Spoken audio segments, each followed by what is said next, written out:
kay Soto. Hindi pinaporma si Keanu Pinder sa kanilang laban, pero dikit na dikit sa huli na minuto at nanalo nga ang ating kababayan, ang team ng ating kababayan na si Kai Soto, at pinagalitan pa ni Cleveland dahil nga sa lamya.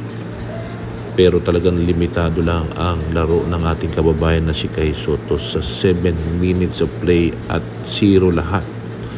Pero panalo sila, at ang nagpanalo sa kanila ay si Robert Franks dahil nga sa 3 free throw na na-foul siya ni McCall.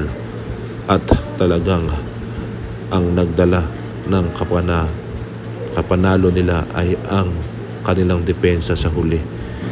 Pero talagang hindi na naipasok at naibabad ng ating kababayan na si Kai Soto, at napagalitan pa ng kanyang teammate.